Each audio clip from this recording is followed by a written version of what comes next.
ॐ तव कथामृतं तप्तजीवनं कविभिरीरितं कल्मषापहं श्रवणमङ्गलं श्रीमदाततं भुवि गृह्णन्ति ये भूरिदा जनाः। শ্রী শ্রী রামকৃষ্ণ কথামৃত দ্বিতীয় ভাগ সপ্তম খণ্ড। দক্ষিণেশ্বরে ভক্ত সঙ্গে ঠাকুর শ্রীরামকৃষ্ণ প্রথম পরিচ্ছেদ। ঠাকুর শ্রীরামকৃষ্ণের প্রথম প্রেমোন্মাদ কথা। পূর্ব কথা। দেবেন্দ্র ঠাকুর, দীন মুখুজ্জে ও কুয়ার সিং। আজও অমাবস্যা, মঙ্গলবার, ইংরেজির 5ই জুন 1883 খ্রিস্টাব্দ। শ্রীরামকৃষ্ণ কালীবাড়িতে আছেন। রবিবারেই ভক্ত সমাগম বেশি হয়। আজ মঙ্গলবার বলিয়া বেশি লোক নাই। রাখাল ঠাকুরের কাছে আছেন, হাজরাও আছেন। ঠাকুরের ঘরের সামনে বারান্দায় আসন করিয়াছেন। মাস্টার গত রবিবারে আসিয়াছেন ও কয়দিন আছেন। সোমবার রাত্রে মা কালীর নাট মন্দিরে কৃষ্ণযাত্রা হইয়াছিল।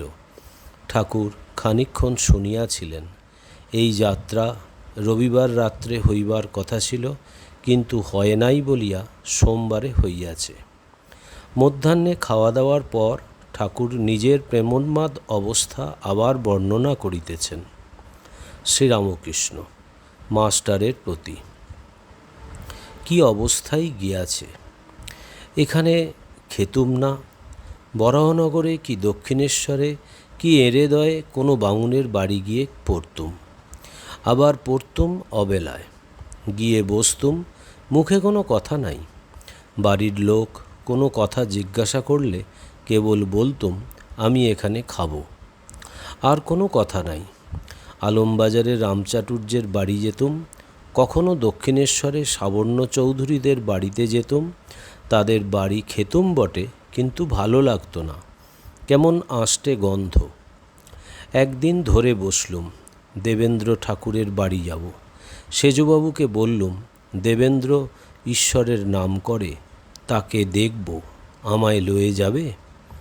সেজবাবু, তার আবার ভারী অভিমান, সে সেধে লোকের বাড়ি যাবে। এগুপেছু করতে লাগলো। তারপর বললে, হ্যাঁ, দেবেন্দ্র আর আমি একসঙ্গে পড়েছিলুম, তা চলো বাবা, নিয়ে যাব। একদিন শুনলুম বাগবাজারের পোলের কাছে দীন মুখুজ্জে বলে একটি ভালো লোক আছে, ভক্ত। সেজবাবুকে ধরলুম, দীন মুখুজ্জের বাড়ি যাব। সেজবাবু কি করে গাড়ি করে নিয়ে গেল। বাড়িটি ছোট, আবার মস্ত গাড়ি করে এক বড় মানুষ এসেছে। তারাও অপ্রস্তুত, আমরাও অপ্রস্তুত। তার আবার ছেলের পৈতে। কোথায় বসায়? আমরা পাশের ঘরে যাচ্ছিলুম, তা বলে উঠল, ও ঘরে মেয়েরা, যাবেন না। মহা অপ্রস্তুত। সেজবাবু ফেরবার সময় বললে, বাবা, তোমার কথা আর শুনব না। আমি হাসতে লাগলুম। কি অবস্থায় গেছে! কুমার সিং সাধু ভোজন করাবে। আমায় নিমন্ত্রণ করলে। গিয়ে দেখলুম অনেক সাধু এসেছে। আমি বসলে পরে সাধুরা কেউ কেউ পরিচয় জিজ্ঞাসা করলে। যাই জিজ্ঞাসা করা, আমি আলাদা বসতে গেলুম। ভাবলুম অত খবরে কাজ কি। তারপর যেই সকলকে পাতা পেতে খেতে বসালে, কেউ কিছু না বলতে বলতে আমি আগে খেতে লাগলুম। সাধুরা কেউ কেউ বলতে লাগলো, শুনতে পেলুম, আরে এ কে আরে। দ্বিতীয় পরিচ্ছেদ। হাজরার সঙ্গে কথা। গুরু শিষ্য সংবাদ। বেলা 5টা হইয়াছে। ঠাকুর বারান্দার কোলে যে সিঁড়ি, তাহার উপর বসিয়া আছেন। রাখাল, হাজরা ও মাস্টার কাছে বসিয়া আছেন। হাজরার ভাব সোঅহং। শ্রীরামকৃষ্ণ হাজরার প্রতি।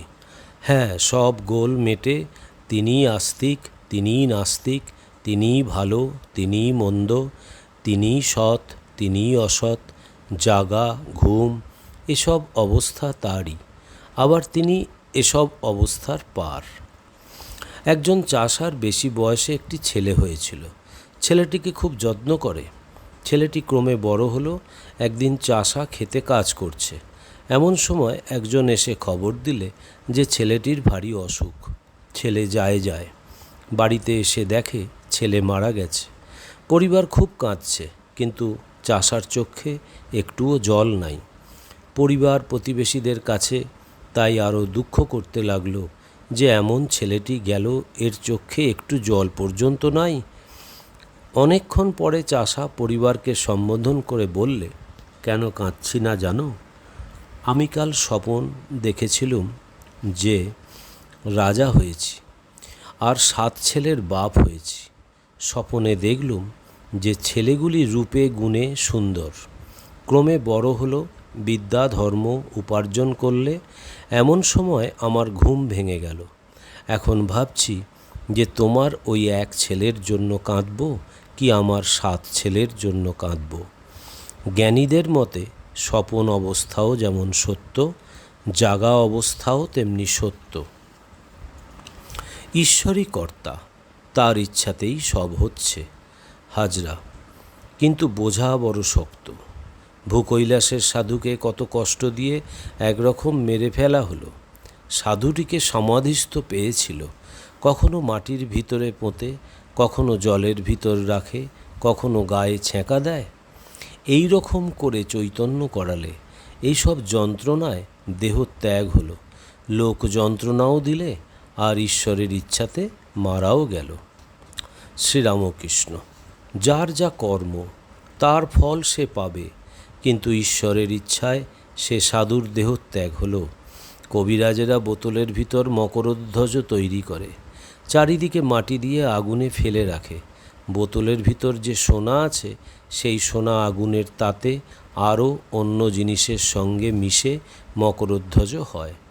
তখন কবিরাজ বোতলটি লয়ে আস্তে আস্তে ভাঙে, ভিতরের মকরধ্বজ রেখে দেয়। তখন বোতল থাকলেই বা কি আর গেলেই বা কি। তেমনি লোকে ভাবে সাধুকে মেরে ফেললে, কিন্তু হয়তো তার জিনিস তৈয়ার হয়ে গিয়েছিল। ভগবান লাভের পর শরীর থাকলেই বা কি আর গেলেই বা কি। ভূকৈলাসের সাধু সমাধিস্থ ছিল। সমাধি অনেক প্রকার। ঋষিকেশের সাধুর কথার সঙ্গে আমার অবস্থা মিলে গিয়েছিল। তখন দেখি শরীরের ভিতর বায়ু চলছে যেন পিঁপড়ের মতো, কখনো বা সরাত সরাত করে, বানর যেমন এক ডাল থেকে আরেক ডালে লাফায়, কখনো মাছের মতো গতি। যার হয় সেই জানে। জগৎ ভুল হয়ে যায়। মনটা একটু নামলে বলি, মা আমায় ভালো করো, আমি কথা কব। ঈশ্বর কোটি অবতারাদি না হলে সমাধির পর ফেরে না। জীব কেউ কেউ সাধনার জোরে সমাধিস্থ হয়, কিন্তু আর ফেরে না। তিনি যখন নিজে মানুষ হয়ে আসেন, অবতার হন, জীবের মুক্তির চাবি তার হাতে থাকে, তখন সমাধির পর ফেরেন লোকের মঙ্গলের জন্য। মাস্টার স্বগত, ঠাকুরের হাতে কি জীবের মুক্তির চাবি?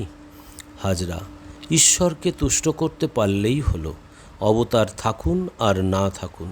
শ্রীরামকৃষ্ণ হাসিয়া, হ্যাঁ, বিষ্ণুপুরে রেজিস্ট্রারির বড় অফিস, সেখানে রেজিস্ট্রারি করতে পারলে আর গোঘাটে গোল থাকে না। আজ মঙ্গলবার, অমাবস্যা, সন্ধ্যা হইল। ঠাকুর বাড়িতে আরতি হইতেছে। দ্বাদশ শিব মন্দিরে, রাধাকান্তের মন্দিরে ও ভবতারিণীর মন্দিরে শঙ্খ ঘণ্টাদির মঙ্গল বাজনা হইতেছে। আরতি সমাপ্ত হইলে কিয়ৎক্ষণ পরে ঠাকুর শ্রীরামকৃষ্ণ নিজের ঘর হইতে দক্ষিণের বারান্দায় আসিয়া বসিলেন। চতুর্দিকে নিবিড় আঁধার, কেবল ঠাকুর বাড়িতে স্থানে স্থানে দীপ জ্বলিতেছে। ভাগীরথী বক্ষে আকাশের কালো ছায়া পড়িয়াছে। অমাবস্যা, ঠাকুর সহজেই ভাবময়। আজ ভাব ঘনীভূত হইয়াছে। শ্রীমুখে মাঝে মাঝে প্রণব উচ্চারণ ও মার নাম করিতেছেন। গ্রীষ্মকাল, ঘরের ভিতর বড় গরম, তাই বারান্দায় আসিয়াছেন। একজন ভক্ত একটি মচলন্দের মাদুরা দিয়াছেন, সেইটি বারান্দায় পাতা হইল। ঠাকুরের অহর্নিশি মার চিন্তা। শুইয়া শুইয়া মনির সঙ্গে ফিসফিস করিয়া কথা কহিতেছেন। শ্রীরামকৃষ্ণ, দেখো, ঈশ্বরকে দর্শন করা যায়। অমুকের দর্শন হয়েছে, কিন্তু কারুকে বলো না। আচ্ছা, তোমার রূপ নিরাকার না ভালো লাগে না সাকার? মণি: আজ্ঞা, এখন একটু নিরাকার ভালো লাগে, তবে একটু একটু বুঝেছি যে তিনি এইসব করাচ্ছেন, হয়েছেন। শ্রীরামকৃষ্ণ: দেখো, আমায় বেলঘরে মতিশিলের ঝিলে গাড়ি করে নিয়ে যাবে, সেখানে মুড়ি ফেলে দাও, মাছ সব এসে মুড়ি খাবে।